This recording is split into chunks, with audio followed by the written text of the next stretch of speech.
ಮತ್ತೊಂದು ಹೊಸ ವಿಡಿಯೋಗೆ ಸ್ವಾಗತ. ಇವತ್ತಿನ ಈ ಒಂದು ವಿಡಿಯೋದಲ್ಲಿ ನೀವು ನಿಮ್ಮ ಒಂದು ಜಿಮೇಲ್ ಅಕೌಂಟನ್ನು ಯಾವ ರೀತಿಯಾಗಿ ಕ್ರಿಯೇಟ್ ಮಾಡಬೇಕು.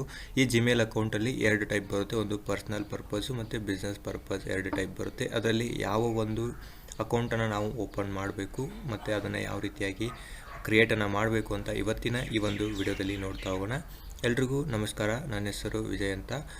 ಬನ್ನಿ ಇವತ್ತಿನ ಈ ಒಂದು ವಿಡಿಯೋನ ಸ್ಟಾರ್ಟ್ ಮಾಡೋಣ. ಈ ವಿಡಿಯೋನ ಸ್ಟಾರ್ಟ್ ಮಾಡೋಕ್ಕಿಂತ ಮುಂಚೆ ನೀವೇನಾದರೂ ನಮ್ಮ ಚಾನಲನ್ನು ಫಸ್ಟ್ ಟೈಮ್ ನೋಡ್ತಾ ಇದ್ದರೆ ಮತ್ತು ಇನ್ನೂ ಸಬ್ಸ್ಕ್ರೈಬ್ ಮಾಡಿಲ್ಲ ಅಂದರೆ ಈ ಕೂಡಲೇ ಕೆಳಗೆ ಕಾಣುವಂಥ ಒಂದು ಸಬ್ಸ್ಕ್ರೈಬ್ ಬಟನ್ ಮೇಲೆ ಕ್ಲಿಕ್ ಮಾಡಿಕೊಂಡು ಹಾಗೆ ಪಕ್ಕದಲ್ಲಿ ಬರುವಂಥ ಬೆಲ್ ಐಕನ್ ಮೇಲೆ ಕ್ಲಿಕ್ ಮಾಡಿಕೊಂಡು ಆಲ್ ಅಂತ ಸೆಲೆಕ್ಟ್ ಮಾಡಿ. ಯಾಕಂದರೆ ಹೀಗೆ ಮಾಡೋದ್ರಿಂದ ನಾವು ಮುಂದೆ ಮಾಡುವಂಥ ಎಲ್ಲ ವಿಡಿಯೋಗಳು ನಿಮಗೆ ನೋಟಿಫಿಕೇಷನ್ ಆಗಿ ಬರುತ್ತವೆ. ಬನ್ನಿ ಇವತ್ತಿನ ಈ ಒಂದು ವಿಡಿಯೋನ ಸ್ಟಾರ್ಟ್ ಮಾಡೋಣ. ನೀವು ಇದನ್ನು ನಿಮ್ಮ ಒಂದು ಲ್ಯಾಪ್ಟಾಪಲ್ಲಿ ಮಾಡ್ಬೋದು, ಇದೇ ರೀತಿ ಪ್ರೊಸೀಜರ್ ಮಾಡ್ಬೋದು, ಅಥವಾ ನಿಮ್ಮ ಮೊಬೈಲ್ ಫೋನಲ್ಲೂ ಕೂಡ ಸೇಮ್ ಪ್ರೊಸೀಜರೇ ಫಾಲೋ ಮಾಡ್ಬೋದು. ಇಲ್ಲಿ ನೋಡ್ತಾ ಇದ್ದರೆ ನಾನು ಲ್ಯಾಪ್ಟಾಪಲ್ಲಿ ತೋರಿಸ್ತಾ ಇದ್ದೇನೆ. ನೀವೀಗ ಜಸ್ಟ್ ಒಂದು ಕ್ರೋಮನ್ನು ಓಪನ್ ಮಾಡಿದರೆ ಅಂದರೆ ನೀವು ಜಸ್ಟ್ ಏನಂತ ಟೈಪ್ ಮಾಡಬೇಕು, ಜಿಮೇಲ್ ಅಂತ ಟೈಪ್ ಮಾಡಿ.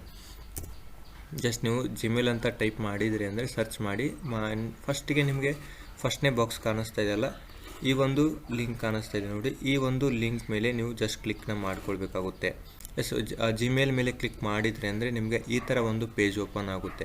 ಈ ಥರ ಒಂದು ಪೇಜ್ ಓಪನ್ ಆದ ನಂತರ ನಿಮಗೆ ಇಲ್ಲಿ ಒಂದು ಕಾರ್ನರಲ್ಲಿ ಕ್ರಿಯೇಟ್ ಆ್ಯನ್ ಅಕೌಂಟ್ ಅಂತ ಆಪ್ಷನ್ ಇದೆ ನೋಡಿ. ಈಗ ಒಂದು ಕ್ರಿಯೇಟ್ ಆ್ಯನ್ ಅಕೌಂಟ್ ಮೇಲೆ ಕ್ಲಿಕ್ ಮಾಡಿದರೆ ಅಂದರೆ ನಿಮಗೆ ನೋಡ್ತಾ ಇದ್ರಲ್ಲ, ಎರಡು ಟೈಪ್ ಬರ್ತಾ ಇದೆ. ಒಂದು ಫಾರ್ ಮೈ ಪರ್ಸ್ನಲ್ ಯೂಸಸ್ ಅಂತ ಬಂತೆ, ಮತ್ತು ಒಂದು ಫಾರ್ ವರ್ಕ್ ಅಂತ ಇದೆ. ನಿಮಗೇನಾದರೂ ನೀವು ಪರ್ಸ್ನಲ್ ಬರೀ ಮೊಬೈಲು ಲ್ಯಾಪ್ಟಾಪ್ಗೆ ಅಥವಾ ಯೂಸ್ ಮಾಡ್ತಾ ಇದ್ದರೆ ನೀವು ಜಸ್ಟ್ ಇದನ್ನ ಮೈ ಪರ್ಸ್ನಲ್ ಯೂಸಸ್, ನೀವು ನಿಮ್ಮ ಒಂದು ಪರ್ಸ್ನಲ್ ಯೂಸಸ್ಗೆ ತೊಗೋದಿದ್ರೆ ಇದನ್ನು ತೊಗೋಬೋದು. ನೀವೇನಾದರೂ ನಿಮ್ಮದೊಂದು ಬಿಸ್ನೆಸ್ ಇದ್ದರೆ ಅದಕ್ಕಾಗಿ ಒಂದು ಜಿಮೇಲನ್ನು ಕ್ರಿಯೇಟ್ ಮಾಡ್ತಾ ಇದ್ದರೆ ಆ ಒಂದು ಫಾರ್ ಮೈ ವರ್ಕ್ ಅಂತ ಸೆಲೆಕ್ಟ್ ಮಾಡ್ಕೋಬೋದು. ಇದನ್ನು ಬಿಸ್ನೆಸ್ ಅಂತ ಸೆಲೆಕ್ಟ್ ಮಾಡಿಕೊಂಡು ನೀವು ಜಿಮೇಲ್ ಅಕೌಂಟನ್ನು ಕ್ರಿಯೇಟ್ ಮಾಡ್ಬೋದು. ಇವೇ ಎರಡು ಟೈಪು. ನಾನಿಲ್ಲಿ ಫಸ್ಟ್ ಒಂದು ತೋರಿಸ್ತಾ ಇದ್ದೇನೆ, ಸೇಮ್ ಪ್ರೊಸೀಜರೇ ಇರುತ್ತೆ. ನಾನಿಲ್ಲಿ ಫಾರ್ ಮೈ ಪರ್ಸ್ನಲ್ ಯೂಸಸ್ ಅಂತ ಕ್ಲಿಕ್ ಮಾಡ್ಕೊಳ್ತಾ ಇದ್ದೇನೆ. ಇಲ್ಲಿ ಕ್ಲಿಕ್ ಮಾಡ್ಕೊಂಡ ನಂತರ ನಿಮಗೆ ಇಲ್ಲಿ ಏನು ಬರ್ತಾ ಇದೆ ಅಂದರೆ ಫಸ್ಟಿಗೆ ನಿಮ್ಮ ಒಂದು ಫಸ್ಟ್ ನೇಮು ಮತ್ತು ಲಾಸ್ಟ್ ನೇಮು, ಅಂದರೆ ನಿಮ್ಮ ಒಂದು ಫಸ್ಟ್ ಹೆಸರು, ಆ ನಂತರ ನಿಮ್ಮ ಮನೆಯ ವಿಳಾಸವನ್ನು ಇಲ್ಲಿ ಹಾಕಿಕೊಳ್ಬೇಕು. ನಿಮ್ಮ ಒಂದು ಅಡ್ರೆಸ್ಸನ್ನು ಹಾಕ್ಕೊಳ್ಬೋದು. ಇಲ್ಲಿ ಇದು ನಿಮಗೆ ಆಪ್ಷನಲ್ ಕೂಡ ಇರುತ್ತೆ. ಇಲ್ಲಿ ನಿಮ್ಮ ಒಂದು ಫಸ್ಟ್ ನೇಮನ್ನು ಹಾಕಿ, ನೆಕ್ಸ್ಟ್ ನಿಮಗೆ ಇಲ್ಲಿ ನಿಮ್ಮ ಒಂದು ಲಾಸ್ಟ್ ನೇಮನ್ನು ಹಾಕಿ. ಲಾಸ್ಟ್ ನೇಮ್ ಹಾಕಿದ ನಂತರ ನೆಕ್ಸ್ಟ್ ಅನ್ನೋ ಬಟನ್ ಕಾಣಿಸ್ತಾ ಇದೆ ನೋಡಿ. ಇಲ್ಲಿ ನೆಕ್ಸ್ಟ್ ಅನ್ನೋ ಬಟನ್ ಮೇಲೆ ಕ್ಲಿಕ್ ಮಾಡಿ. ನೆಕ್ಸ್ಟ್ ಕ್ಲಿಕ್ ಮಾಡಿದರೆ ಅಂದರೆ ನಿಮಗೆ ಇಲ್ಲಿ ಮಂತ್ ಸೆಲೆಕ್ಟ್ ಮಾಡ್ಕೊಳ್ಳೋ ಹೇಗೆಂದರೆ ನಿಮ್ಮ ಒಂದು ಇದು ಪರ್ಸ್ನಲ್ ಯೂಸ್ ಇರೋದ್ರಿಂದ ನಿಮ್ಮ ಒಂದು ಡೇಟ್ ಆಫ್ ಬರ್ತ್ ಕೇಳುತ್ತೆ. ಇಲ್ಲಿ ನಿಮ್ಮ ಒಂದು ಡೇಟ್ ಆಫ್ ಬರ್ತನ್ನು ಎಂಟರ್ ಮಾಡಿಕೊಳ್ಬೇಕಾಗುತ್ತೆ. ಇಲ್ಲಿ ಮಂತ್ ಸೆಲೆಕ್ಟ್ ಮಾಡಿ, ಡೇ ಮತ್ತು ನಿಮ್ಮ ಒಂದು ಹುಟ್ಟಿದ ವರ್ಷವನ್ನು ಹಾಕಿಕೊಳ್ಬೇಕು. ನೆಕ್ಸ್ಟ್ ನಿಮಗೆ ಇಲ್ಲಿ ನೋಡ್ತಾ ಇದ್ದಲ್ಲ ಜೆಂಡರ್ ಅಂತ ಸೆಲೆಕ್ಟ್ ಮಾಡ್ಕೊಳ್ಳಿ. ನಿಮ್ಮ ಒಂದು ಈ ಜೆಂಡರ್ ಯಾವುದು ಅಂತ ಜೆಂಡರ್ ಸೆಲೆಕ್ಟ್ ಮಾಡಿ ನೆಕ್ಸ್ಟ್ ಅಂತ ಕ್ಲಿಕ್ ಮಾಡಿ. ನೆಕ್ಸ್ಟ್ ಅಂತ ಕ್ಲಿಕ್ ಮಾಡಿದರೆ ಅಂದರೆ ನಿಮಗೆ ಡಿಫಾಲ್ಟಾಗಿ ನಿಮಗೆ ಒಂದಷ್ಟು ಜಿಮೇಲ್ ಯಾವ ಥರ ಇರಬೇಕು ಅಂತ ನೀವು ಕೊಡ್ತೀವಿ ನೋಡಿ. ಇಲ್ಲಿ ನಿಮಗೆ ಒಂದು ಎರಡು ಟೈಪ್ ತೋರಿಸ್ತೆ. ಇದು ಬೇಡಪ್ಪ ನಿಮಗೆ ಅಂದರೆ ಇಲ್ಲಿ ಕ್ರಿಯೇಟ್ ಯುವರ್ ಓನ್ ಜಿಮೇಲ್ ಅಂತ ಇರುತ್ತೆ ನೋಡಿ. ಇವು ಬೇಕಂದರೆ ಇದರಲ್ಲಿ ಯಾವುದು ಬೇಕೋ ಚೂಸ್ ಮಾಡ್ಕೊಳ್ಬೋದು. ನಿಮಗೆ ಬೇಡ ಅಂತಂದರೆ ಇಲ್ಲಿ ಕ್ರಿಯೇಟ್ ಅನ್ನೋ ಚೆಕ್ ಬಾಕ್ಸ್ ಇದೆ ನೋಡಿ, ಇದ್ರ ಮೇಲೆ ಕ್ಲಿಕ್ ಮಾಡ್ಕೊಳ್ಬೋದು. ಇದರ ಮೇಲೆ ಕ್ಲಿಕ್ ಮಾಡಿಕೊಂಡು ನೀವು ಕ್ರಿಯೇಟ್ ಅಂತ ಹೊಡೆದ್ರೆ ಅಂದರೆ ನಿಮಗೆ ಇಲ್ಲಿ ಒಂದು ಆಪ್ಷನ್ ಬರುತ್ತೆ. ನೀವು ನಿಮ್ಮ ಒಂದು ಇಮೇಲ್ ಅಡ್ರೆಸ್ಸನ್ನು ಎಂಟ್ರ್ ಮಾಡ್ಕೊಳ್ಬೇಕಾಗುತ್ತೆ. ಅದನ್ನ ಎಂಟ್ರ್ ಮಾಡಿ ನೆಕ್ಸ್ಟ್ ಬಟನ್ ಮೇಲೆ ಕ್ಲಿಕ್ ಮಾಡ್ಕೊಳ್ಬೇಕಾಗುತ್ತೆ. ಈ ಒಂದು ನೆಕ್ಸ್ಟ್ ಮೇಲೆ ಕ್ಲಿಕ್ ಮಾಡಿದರೆ ಅಂದರೆ ನಿಮಗೆ ಪಾಸ್ವರ್ಡ್ ಕ್ರಿಯೇಟ್ ಮಾಡ್ಕೊಳ್ಳಿಕ್ಕೆ ಹೇಳುತ್ತೆ. ನಿಮ್ಮ ಒಂದು ಪಾಸ್ವರ್ಡನ್ನು ಕ್ರಿಯೇಟ್ ಮಾಡ್ಕೊಳ್ಬೇಕು.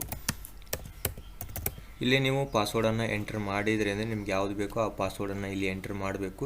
ನೆಕ್ಸ್ಟ್ ಇಲ್ಲಿ ನಿಮಗೆ ಅದೇ ಪಾಸ್ವರ್ಡನ್ನು ಮತ್ತೊಮ್ಮೆ ಎಂಟ್ರ್ ಮಾಡಿಕೊಳ್ಬೇಕಾಗುತ್ತೆ. ಇಲ್ಲಿ ಎಂಟ್ರ್ ಮಾಡಿದರೆ ಅಂದರೆ ನೀವು ಇನ್ನೊಮ್ಮೆ ಕೂಡ ಇಲ್ಲಿ ಶೋ ಪಾಸ್ವರ್ಡ್ ಅಂತ ಕ್ಲಿಕ್ ಮಾಡಿ ಕೂಡ ಚೆಕ್ ಮಾಡ್ಕೊಳ್ಬೋದು. ಇಲ್ಲಿ ಏನಿರಬೇಕು ಅಂದರೆ ಒಂದು ಸ್ಪೆಷಲ್ ಲೆಟರ್ ಇರಬೇಕಾಗುತ್ತೆ, ಮತ್ತು ಒಂದು ಬಿಗ್ ಲೆಟರು, ಸ್ಮಾಲ್ ಲೆಟರ್ಸು, ಮತ್ತು ಒಂದು ಸ್ಪೆಷಲ್ ಕ್ಯಾರೆಕ್ಟರ್ ಇರಬೇಕು. ನೆಕ್ಸ್ಟ್ ಅದೇ ರೀತಿ ನಂಬರ್ಸ್ ಕೂಡ ಯೂಸ್ ಮಾಡಿರಬೇಕು. ಆ ರೀತಿಯಾಗಿ ಒಂದು ಪಾಸ್ವರ್ಡನ್ನು ಕ್ರಿಯೇಟ್ ಮಾಡಿಕೊಳ್ಬೇಕು. ಆನಂತರ ನೆಕ್ಸ್ಟ್ ಬಟನ್ ಮೇಲೆ ಕ್ಲಿಕ್ ಮಾಡಿ. ನೆಕ್ಸ್ಟ್ ಬಟನ್ ಮೇಲೆ ಕ್ಲಿಕ್ ಮಾಡಿದರೆ ಅಂದರೆ ನಿಮಗೆ ನೋಡ್ತಾ ಇದ್ರಲ್ಲ, ಈಗ ನಿಮ್ಮ ಒಂದು ಮೊಬೈಲ್ ನಂಬರನ್ನು ಎಂಟ್ರ್ ಮಾಡಿಕೊಳ್ಬೇಕಾಗುತ್ತೆ. ನಿಮ್ಮ ಒಂದು 10 ಡಿಜಿಟ್ ಮೊಬೈಲ್ ನಂಬರ್ ಎಂಟ್ರ್ ಮಾಡಿ ನೆಕ್ಸ್ಟ್ ಬಟನ್ ಮೇಲೆ ಕ್ಲಿಕ್ ಮಾಡಿ. ನೆಕ್ಸ್ಟ್ ಬಟನ್ ಮೇಲೆ ಕ್ಲಿಕ್ ಮಾಡಿದರೆ ಅಂದರೆ ನಿಮ್ಗೆ ಆ ಒಂದು ಮೊಬೈಲ್ ನಂಬರ್ಗೆ ಒಂದು ವೆರಿಫಿಕೇಷನ್ ಕೋಡ್ ಬಂದಿರುತ್ತೆ.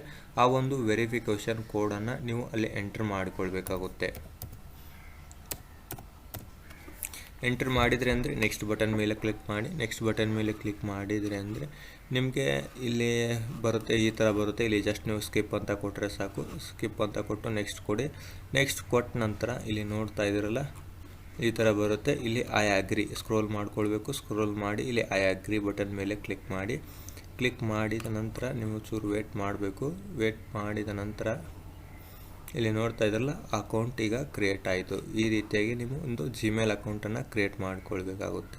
ಇದು ಒಂದು ನೀವು ಪರ್ಸ್ನಲ್ ಯೂಸರ್ಸ್ ಒಂದು ಜಿಮೇಲ್ ಅಕೌಂಟು. ಈ ರೀತಿಯಾಗಿ ಯಾವುದೇ ಒಂದು ಜಿಮೇಲ್ ಅಕೌಂಟನ್ನು ಓಪನ್ ಮಾಡಿಕೊಳ್ಬೇಕು. ಇದೇ ಪ್ರೊಸೀಜರ್ನ ನೀವು ನಿಮ್ಮ ಮೊಬೈಲಲ್ಲಿ ಕೂಡ ನೋಡಿಕೊಂಡು ಮೊಬೈಲಲ್ಲೂ ಕೂಡ ಮಾಡಿಕೊಂಡು ನಿಮ್ಮ ಒಂದು ಜಿಮೇಲನ್ನು ಕ್ರಿಯೇಟ್ ಮಾಡ್ಕೊಳ್ಬೋದು. ಈ ಒಂದು ವಿಡಿಯೋ ನಿಮಗೇನಾದರೂ ಇಷ್ಟವಾಗಿದ್ದರೆ ನಮ್ಮ ಚಾನಲನ್ನು ಸಬ್ಸ್ಕ್ರೈಬ್ ಮಾಡಿ. ಅದೇ ರೀತಿ ಈ ಒಂದು ವಿಡಿಯೋಗೆ ಲೈಕ್ ಮಾಡಿ, ಶೇರ್ ಮಾಡಿ. ಈ ಒಂದು ವಿಡಿಯೋನ ಎಲ್ಲರಿಗೂ ಉಪಯೋಗವಾಗುತ್ತೆ. ಧನ್ಯವಾದಗಳು.